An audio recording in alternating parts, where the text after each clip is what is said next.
E aí, pessoal, bem-vindos a mais um episódio aqui do All Connected, podcast do Grupo Eletrolar, para falar sobre novidades no varejo, tecnologia no varejo e inovações no varejo. E hoje eu acho que a gente vai falar bastante sobre esses 3 pontos e acrescento mais um, sustentabilidade no varejo também. Bom, corta para geral, que eu já vou apresentar de cara aqui a minha convidada, que é a Fernanda Spinardi, Head de Customer Solutions Management da AWS Brasil. Prazer ter você conosco, Fer. Obrigada, Igor. Meu prazer estar aqui com você hoje. Vamos lá. Bom, a gente já viajou muito, já viajou juntos, já fomos para eventos juntos, então eu já conheço bastante assim da Fernanda e do que a AWS faz, né, da pauta de hoje, né, que é relacionado à sustentabilidade e data centers para tudo que o varejo produz e trabalha para vendas. Eu acho que grande parte do varejo brasileiro está na AWS, né, roda. Então, mesmo se você às vezes nem sabe, talvez a sua empresa rode na AWS, mas estou aqui falando da a AWS é do grupo Amazon, né? E aí a Perfeito. Amazon, sim, acho que 99,9% das pessoas que estão assistindo a gente conhecem ou já compraram na Amazon em algum momento. Mas, Fê, explica para o pessoal, assim, como que a AWS surgiu. A AWS é a parte de tecnologia da Amazon, Perfeito. certo? Então, a Amazon é uma empresa que todos nós conhecemos, principalmente como consumidores, né? Mas ela tem diferentes linhas de negócio. A Amazon.com, aquela que a gente entra no site de e-commerce para fazer compras. A AWS é a base de tecnologia que sustenta a Amazon e outras linhas de negócio do grupo e vários outros clientes no Brasil e no mundo. É uma plataforma de computação em nuvem, onde a gente pode processar cargas de trabalho dos mais diferentes mercados, das mais diferentes aplicações. Uhum.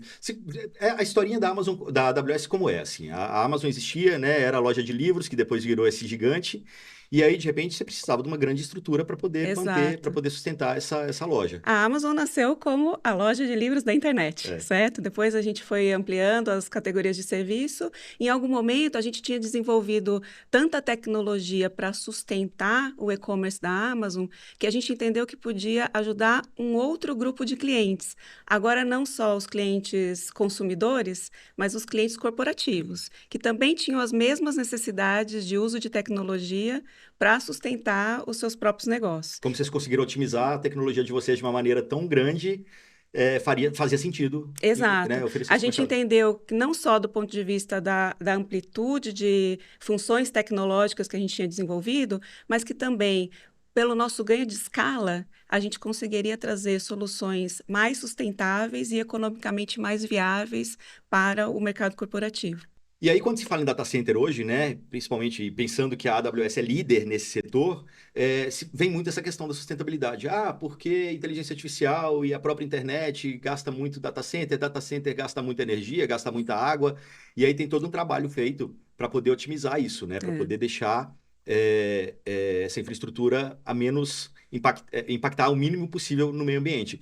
E aí é sobre isso que a gente vai conversar hoje, né, Fê? E aí, assim, como que vocês estão ajudando na estratégia de sustentabilidade? Como vocês estão criando essa estratégia de sustentabilidade para os data centers da AWS? É um bacana. Bom, sustentabilidade parece que ganhou uma nova vida com a questão de inteligência artificial, né? Era um tema que já vinha sendo debatido, mas a inteligência artificial, em especial a inteligência artificial generativa, né, trouxe à tona a necessidade de você planejar infraestrutura de maneira ainda mais sustentável. Por outro lado, eu acho que também a inteligência artificial é o novo aliado da sustentabilidade. A gente vai falar mais sobre isso, né? A história da Amazon e da AWS com relação à sustentabilidade é uma história de um gol ambicioso e muita inovação, né? A gente parte lá de 2019, quando a gente cofunda o The Climate Pledge, né, um consórcio de empresas para discutir, debater questões de sustentabilidade. Junto com isso, o The Climate Pledge Fund, um investimento de $2 bilhões em empresas que promovem inovação na área climática, né? E um gol super audacioso, que é se tornar carbono zero até 2040. 2040? Onde eu É. vi? 2040. Carbono zero. Tá, carbono zero. É. Tá. Dentro dessa estratégia de carbono zero, a discussão de energia elétrica, a energia limpa é a mais importante, né? A energia renovável é a grande parcela de contribuição para você conseguir se tornar carbono zero até 2040. A gente estabeleceu que todas as operações da Amazon, não só a AWS, seus data centers, se tornariam, teriam 100% de energia renovável até 2030. E a gente alcançou essa meta em 2023, 7 anos antes do prazo. Como consegue? Como se faz isso? Com muita inovação, muito Uhum. investimento e muita inovação, né? Existem várias camadas, né? Quando a gente pensa em sustentabilidade na AWS, todo mundo pensa logo no data center, né? Uhum. Então, vamos começar por aí, falar Claro. do data center. Data center parte de uma construção, Uhum. né? Mas espera só para frisar bastante esse número, assim, a meta era até 2030, em 2023 vocês já zeraram. Já zeramos. Isso começando o trabalho em 2019. Então, assim, vocês tinham um planejamento de 11 anos para chegar, vocês chegaram em 4. Perfeito. É. Quase JK, né? Disputando esses 5 aí, né? Como que a gente chegou lá, né? Com muito investimento no mercado de energia renovável. É uma meta super audaciosa, né? A gente conseguiu equiparar todo o uso de energia do grupo Amazon com energia renovável, a partir desse investimento em 600 projetos no mundo todo. E também a Amazon se tornou a maior compradora de energia renovável corporativa do mundo, Uhum. né? O que isso quer dizer? A gente compra energia renovável e equipara essa energia, esses créditos de energia que a gente está comprando a todas as nossas Joga na operações. rede. Obviamente, a gente não pode falar, a energia que está chegando aqui veio, Nenhum de né? nós consegue É, dizer de exato, onde porque cai numa veio. rede. Mas, enfim, vocês estão incentivando, de uma certa maneira, a construção de outros parques eólicos, Perfeito, né, via iniciativa privada, porque vocês estão comprando e vocês geram, vocês rodam esse mercado também, de uma certa maneira, né? perfeitamente. E aí, assim, beleza. Então, a gente está falando de energia, tem os parques solar, então está explicado, você já tem hoje 100% dessa energia renovável, seja por crédito, seja produzindo. E aí tem outro ponto da água, né? Que todo mundo sempre vem, Perfeito. ah, beleza, mas aí data center você tem que ficar resfriando o data center e essa água volta para o ambiente mais quente, mata os peixes, mata a flora, mata não sei o quê. E Tá. como, Acho que o como primeiro, acontece nesse primeiro ponto? ponto, assim, eu vou descer um pouquinho mais técnico, se me Tá, permitir, Igor, claro.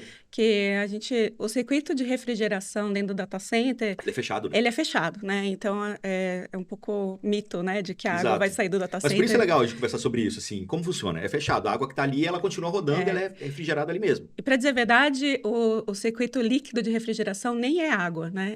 É um líquido É. diferente, né? Mas sim, existe consumo de água na operação de um data center, sem dúvida existe, Uhum. né? Então, nosso objetivo é que esse consumo de água do data center seja o mais eficiente possível. No caso das nossas operações, a média dos nossos data centers mundialmente tem um consumo de água de 0,15 litros por Quilowatt-hora. quilowatt-hora. Que é o menor do mercado. É o menor do mercado, tanto para nuvens públicas, quanto para, se você for comparar com data centers tradicionais, operados, Uhum. né, on-premises, Então, só né? para as pessoas entenderem, não é água que vai entrando no data center e ela vai sair do rio e vai saindo do outro lado mais quente. Não. Não, Ela entra, ela fica ali, recircula, ela é o máximo otimizado possível para poder rodar quantas vezes for necessário. Obviamente, você tem que trazer um pouco mais de água, porque essa água vai evaporar, porque essa água, né, vai ser consumida de alguma maneira, assim como uma cidade, assim como outras atividades, é. né? Da maneira como a gente desenha os nossos data centers, é importante entender que a Amazon, a AWS desenha a sua própria tecnologia, Uhum. aquilo que a gente usa dentro dos nossos data centers, a gente desenhou para que 95% do tempo a gente nem precise de água Uhum. no sistema de refrigeração, né? E dependendo da localidade, você aproveita o clima local, Até água da chuva. e outras tecnologias para fazer a refrigeração. Outra coisa interessante é que fala-se muito da refrigeração líquida no contexto de inteligência artificial, Uhum. porque, de fato, quando a gente fala em processadores que vão tratar essa inteligência artificial, eles fazem um processamento bastante denso. Uhum. Essa densidade, quando você traz muita capacidade de processamento para a mesma unidade, mesmo chip, Uhum. você produz mais calor. Exato. E essa troca de calor através do ar não é suficiente. Aí você precisa da refrigeração líquida. Uhum. Mas você não precisa dessa refrigeração líquida para todos os equipamentos que você tem dentro do data center. Uhum. Então, o que a gente fez no nosso desenho, a gente usa inteligência artificial para desenhar o melhor posicionamento dos equipamentos dentro do data center, dos nossos racks, e para colocar a refrigeração multimodal. Ela é líquida onde precisa e ela é a ar Uhum. onde a gente não precisa da densidade da refrigeração líquida. Com isso, você tem aí a melhor performance possível do ponto de vista de refrigeração, que está diretamente conectada à melhor performance possível do ponto de vista de consumo de energia elétrica. Exato. As duas coisas são combinadas. Uhum. E eu tô nesse mundo aí já há um tempinho de tecnologia, junto com a Raquel, que está aqui com a gente também. E há algum tempo, assim, na verdade, em uma outra vida passada minha, isso em 2011, talvez, eu já contei esse caso aqui, o Ricardo vai lembrar. a gente tinha... Eu era repórter de um programa de TV que todo domingo, 4 da tarde, entrava no ar ali. E assim, na época não existia nuvem. E aí, não existia também essa coisa que hoje é super comum de você ficar chamando o link na TV. Porque na hora que você chama o link na TV, você tem um pico de acesso, né? E na época a gente tinha um servidor lá na local web, na época. E aí, só que a gente recebia, era um canal que a gente recebia de um programa, cara, desses horários comprados, que aí vinha com traço, né, de audiência. Então, eu comecei a brincar de colocar link nas matérias no começo do programa e experimentar. Então, o primeiro link ia bem, porque o servidor ainda segurava, o site começava a ficar meio lento. Aí o segundo link também ia bem, porque aí o primeiro link já estava caindo. Mas chegou um determinado momento que a coisa começou a dar problema. O site caía, travava, e aí o dono do programa, ele ficava puto comigo, ele ficava falando, não, agora então você criou esse problema, agora todo domingo, 4 da tarde, é função sua ligar lá na local web e pedir para reiniciar o servidor, porque travava o servidor, você tinha que reiniciar, derrubar todo mundo para o site voltar e ele continuar rodando. Aí chegou o momento, a gente comprou 2 servidores, então isso melhorou um pouquinho, até que chegou um momento que não dava mais, assim, caía todo domingo, era fato, caía.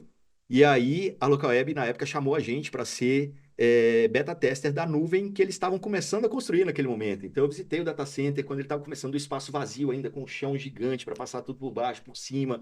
E eu lembro que depois, quando a primeira vez que eu fui visitar, o data center era gelado, porque tinha essa coisa, não, tem que refrigerar as máquinas, elas não podem ficar no calor. E hoje, quando você entra num data center, o data center é quente.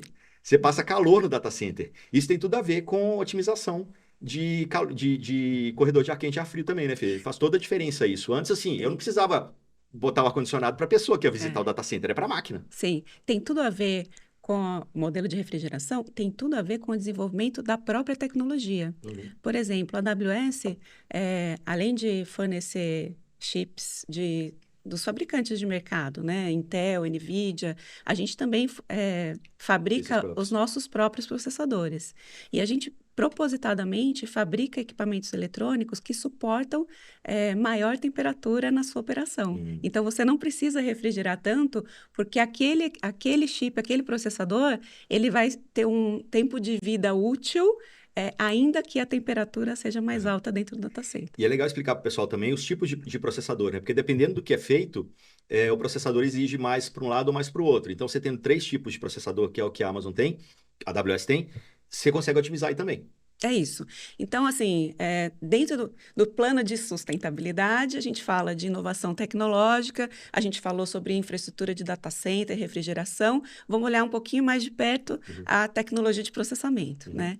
A Amazon, desculpa, a AWS fabrica os seus próprios processadores, Uhum. além de uma gama de Tinha no outros mercado. que ela oferece no mercado. A família Graviton, que é a família de processamentos de alta performance, ela é 60% mais econômica do ponto de vista de consumo de energia do que os seus equivalentes de mercado. Uhum. Então, o desenvolvimento já traz para você de cara um ganho no consumo de energia elétrica. Mas a Graviton serve para quê? Para processamento de cargas de trabalho geral. Tá. Tá? Além dessa família, a gente tem famílias que são mais especializadas em processamento de inteligência artificial. Inteligência artificial tem basicamente 2 etapas. Uma, treinamento, Uhum. e a outra que a gente chama inferência, né? Que é quando você pega um modelo já treinado e faz ele trabalhar por você. Para treinamento, a gente tem o AWS Trainium. Uhum. E para inferência, o AWS Inferentia. São chips desenhados especificamente para esse tipo de função. E por isso eles também são mais performáticos. Eles têm ganhos aí entre 35% e 40% de performance sobre outros da mesma capacidade do mercado. E também promove a redução do gasto de energia quando você usa nas suas cargas de trabalho. Só para você ter uma ideia, quando um cliente sai de uma operação no seu data center dentro de casa, on-premises, e migra para a nuvem da AWS e otimiza suas cargas de trabalho a partir dos serviços da AWS, ele tem o potencial de economizar 99% da sua pegada de carbono. É muita Muita coisa. coisa. Não, e assim, só um disclaimer. Eu falei local web, mas a gente estava no local web porque não tinha AWS no Brasil ainda, tá? Boa. Aí a gente tá falando dos processadores, beleza. Aí tem toda uma questão também de construção dos prédios, né? E aí, talvez a gente possa entrar no tema do novo complexo dos Estados Unidos, né? Ah, bacana. Porque, assim, a gente está falando de tudo isso que pode ser otimizado, inclusive, em espaços que já existem. Né? É o Exato. caso até do Brasil, na verdade. Vocês têm 3 espaços no Brasil, né? Como que se chama? A gente tem no Brasil uma região, Regiões. A região do Brasil e essa 3. região tem 3 zonas de Isso. disponibilidade. E isso desde muito tempo. Desde 2011, né? Foi Exato. a 8ª região do mundo, criada aqui no Brasil. São 37 regiões no mundo todo, cada uma delas com múltiplas zonas de disponibilidade. E uma zona de disponibilidade, só para a gente falar um pouquinho aqui do Technicase, é um montão de data centers, Exato. né? Então, aqui no Brasil, a gente tem vários data centers. Quando a gente constrói um data center, a gente está pensando no longo prazo, né? Não dá para cada versão de tecnologia ou surgimento de uma IA, a gente falar agora, esquece esse prédio aqui, vamos construir outro, né? Então, a gente constrói também a tecnologia que adapta os nossos prédios, adapta a nossa estrutura para você conseguir receber sempre essa inovação. É isso que está acontecendo aqui no Brasil, né? O investimento que a gente já fez na casa aí de 5,6 bilhões de dólares no país, justamente para construir estruturas que sejam cada vez mais abarcadoras de nova tecnologia, como inteligência artificial e IA generativa. Quer dizer, 2011 vocês construíram esses 3, até hoje são eles. E olha o tanto que a internet evoluiu, o tanto que vocês devem ter crescido em termos de clientes Eles e foram, processamento. o número de prédios também cresce à medida que a gente ganhou densidade, né? Mais clientes no Brasil adotaram a AWS e adotaram a região do Brasil como parte da sua estratégia, porque um cliente pode adotar a AWS em qualquer uma dessas regiões Sim, no mundo claro. todo. Essa é a beleza da nuvem, né? Mas clientes aqui no Brasil escolheram também, elegeram também a região de São Paulo, a região do Brasil, como parte da sua estratégia de negócio. E à medida que, então, que essa adoção foi aumentando, com isso, a nossa infraestrutura no país também foi aumentando. E por falar, então, em infraestrutura e desenvolvimento e inovação, agora em outubro, a gente tornou operacional, colocou no ar o chamado Ultra Cluster. É um conjunto de data centers lá nos Estados Unidos, na região de Indiana, especializado no processamento de inteligência artificial generativa. Atualmente, a gente tem 7 edifícios, 7 prédios em operação, a gente vai chegar a 30. Quando a gente chegar em 30, a gente está falando de 2,2 gigawatt-hora de energia sendo consumido na região. É muita coisa. E olha que interessante, na história da Amazon, a nossa cultura diz colocar o cliente no centro de tudo, inovar e ter paciência. Esse ultracluster foi criado para um dos nossos principais clientes /parceiro, que é a Anthropic.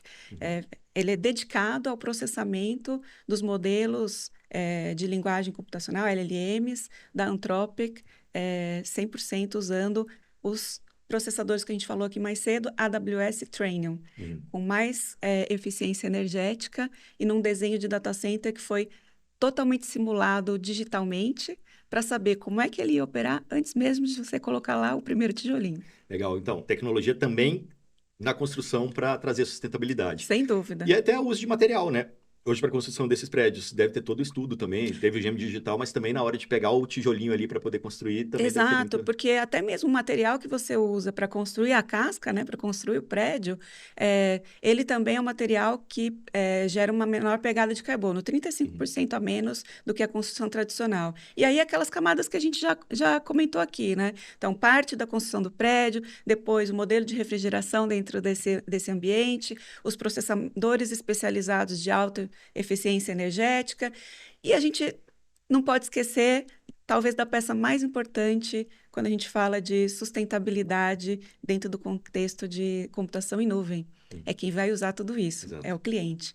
Como é que a gente ajuda o cliente a fazer o melhor uso dessa infraestrutura? Você pode pensar em toda a tecnologia, mas se lá na ponta o cliente ligar um recurso que ele não precisa, ligar um recurso que ele não está usando, ou não souber usar o serviço que você coloca à disposição dele da melhor maneira possível, a gente não está trabalhando pela sustentabilidade, nem do negócio do cliente e nem do planeta. E aí, trabalhando com pessoas, vocês têm um número também muito legal. Vocês têm todo um trabalho de educação dessa turma e de contato direto ali também, né? Vem alguém da AWS junto do cliente para poder otimizar todo o sistema dele e É todo o trabalho isso. próximo. Porque não é só sobre a tecnologia, mas é sobre o uso da tecnologia. E para isso, a gente precisa estar muito próximo do cliente para fazer essa transferência de conhecimento mesmo, Uhum. compartilhar melhores práticas. Às vezes a gente aprende com o cliente e ensina o outro, Aham. né? A gente tem mecanismos bem formalizados de transferência de conteúdo, tanto frameworks de trabalho que vão olhar para a parte operacional, governança, segurança, resiliência e a parte de sustentabilidade, e também mecanismos de treinamento, porque quanto melhor você souber como funciona um serviço da AWS, Uhum. mais chance você tem de usá-lo da melhor maneira e mais sustentável possível. Claro. Então, no dia a dia, a gente também busca treinar, certificar pessoas no mundo todo, e aqui no Brasil já são mais de 900 mil pessoas treinadas em AWS. E aí entra uma outra questão, né? Todo mundo fala, ou muita gente fala, a inteligência artificial vai roubar empregos. No final das contas, o que a gente está falando aqui é que vocês investiram no Brasil, trouxeram tecnologia para cá, e estão treinando agora pessoas para poderem trabalhar no nível acima, né, daquilo que existia até então. Estão É. treinando pessoas para cargos muito mais evoluídos, assim, muito Toda mais... nova tecnologia traz à tona a Aham. questão de empregabilidade. Uhum. E é uma questão importante, a gente não pode deixar essa discussão de lado, porque a transição da força de trabalho vai precisar Uhum. acontecer. Quando a gente pensa em inteligência artificial generativa e agêntica, a gente vai transformar a maneira como você trabalha, Uhum. como eu trabalho, como o médico trabalha, o advogado trabalha. Todos nós vamos ser, de alguma maneira, impactados e, eu acredito, beneficiados pelo uso da Uhum. tecnologia. Mas isso exige de nós um processo de aprendizado, né? E exige do poder público e das entidades privadas um investimento Claro. para que essa transição possa acontecer para todos Uhum. e de forma justa. E é legal essa conversa, que eu acho que assim, a gente está, de uma certa maneira, desfazendo vários mitos, né? Quando se pensa em data center, inteligência artificial e tal. E assim, vocês não falariam essas coisas se tivesse telhado de vidro, que alguém já teria descoberto, né? Então, assim, de fato, vocês estão fazendo algo que é positivo e que está impactando o mínimo possível o meio ambiente. Então, essa conversa de que a inteligência artificial, como a gente já explicou aqui, gasta muita água, está aqui a resposta para que não. A energia vem de fontes renováveis, né? Então, acho que tem várias questões. E agora que você falou de pessoas, me lembrou uma outra coisa que a gente esqueceu de comentar, que é a questão da água e sustentabilidade no entorno, né? Ah, bacana. Porque a gente está falando muito aqui de como é que a gente constrói inteligência artificial e tecnologia com sustentabilidade, Uhum. né? O outro lado da moeda é igualmente importante, né? Como é que a IA ajuda a gente construir sustentabilidade. Uhum. E aqui em São Paulo, né, a gente tem um projeto da AWS com a Climate Tech Quilimo, que suporta comunidades do entorno do Rio Tietê, usando inteligência artificial para fazer o planejamento hídrico da região Uhum. e economizando, então, a irrigação desse modelo agrícola. Com isso, e outros projetos similares no mundo, a gente planeja economizar 200 milhões de litros ano de água. Esses 200 milhões só aqui em São Paulo, no entorno do Tietê. Uhum. No mundo todo, são bilhões de litros de água sendo economizados. Até porque, vamos combinar, se faltar água no Tietê, não tem água para refrigerar o data center. Então, assim, tem que ser um trabalho na ponta para fazer a coisa acontecer e É um girar por trabalho completo, de né? todos nós o tempo todo. Exatamente. Exatamente. Tem uma outra coisa curiosa também, assim, quando a gente fala de investimento no Brasil, quando a gente pensa em todos os serviços que rodam dentro da nuvem, isso impacta o PIB diretamente, né? A gente estava comentando, inclusive, de um cliente de vocês, que é o iFood, que recentemente eu tive no evento deles também, eles falaram esse dado que você repetiu para mim, que o que eles movimentam na economia nacional representa 0,53% do PIB do Brasil. Perfeito. Tudo isso já roda na infraestrutura da AWS. Sim. Então, quando a gente vai somando esses ganhos indiretos e tudo que está acontecendo, pô, a coisa vai longe. E acho que por isso que é tão importante a gente pensar em data center, em tecnologia, como um motor de crescimento para o próprio país. Com né? responsabilidade. Com responsabilidade. Quando a gente faz o planejamento, a gente tem estabelecido metas audaciosas de sustentabilidade, de segurança, né?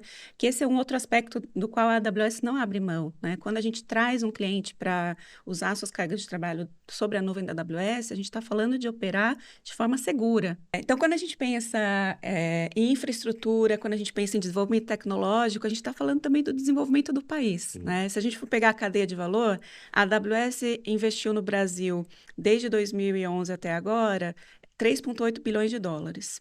E para esse nível de investimento, a gente calcula que a gente já tenha gerado para o país 4,8 bilhões de dólares de retorno.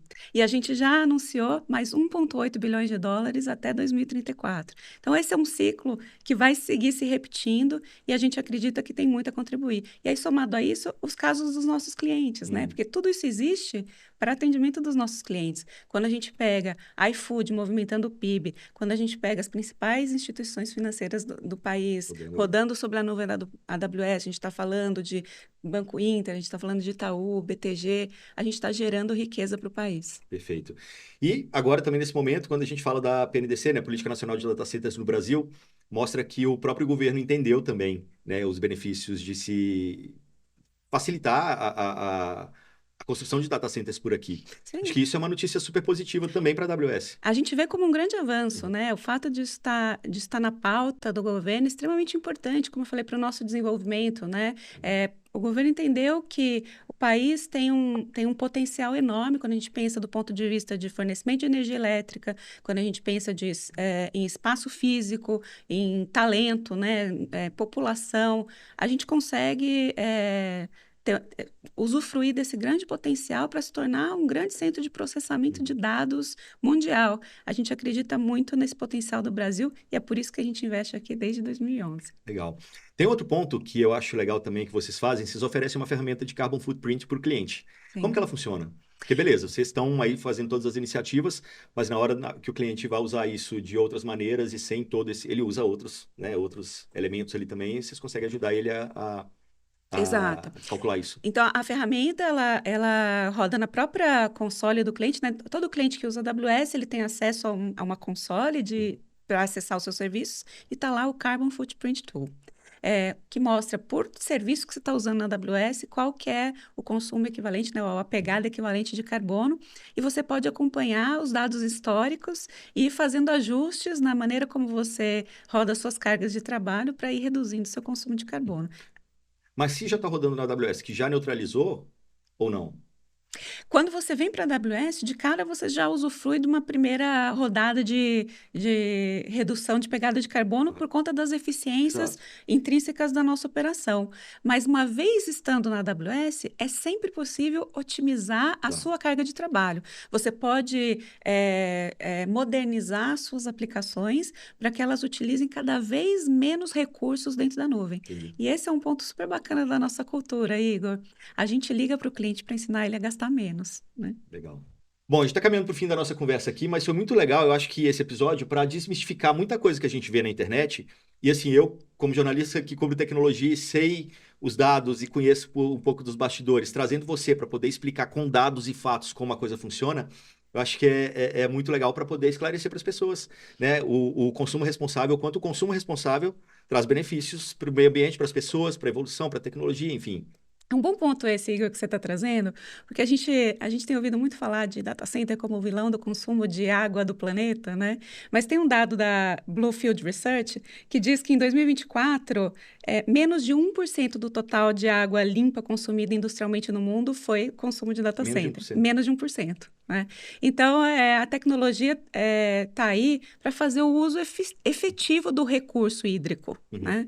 E de energia? E de energia, a gente tem uma pesquisa do IDC, um dado do IDC, que o consumo de energia, de fato, vai dobrar. E por isso a importância do investimento em energia renovável. Porque não é sobre deixar de usar, é sobre usar com a melhor eficiência e a maior responsabilidade. Com certeza. Bom, pessoal, para completar a história, se vocês quiserem tirar mais dúvidas, estou deixando o LinkedIn da Fernanda aqui embaixo. A gente sempre deixa o LinkedIn dos convidados. E também o link da AWS, da página específica aqui de sustentabilidade, para vocês conhecerem, né, as coisas todas que a gente falou aqui de uma forma mais estruturada, mais aprofundada, com muitos dados. Enfim, tem uma página super legal com essas informações. Obrigado demais, Fernanda Spinardi, Head de Customer Solutions Management da AWS Brasil. Valeu, foi uma aula. Eu que agradeço, Igor. Conta com a gente. Beleza, valeu e até o próximo episódio, pessoal.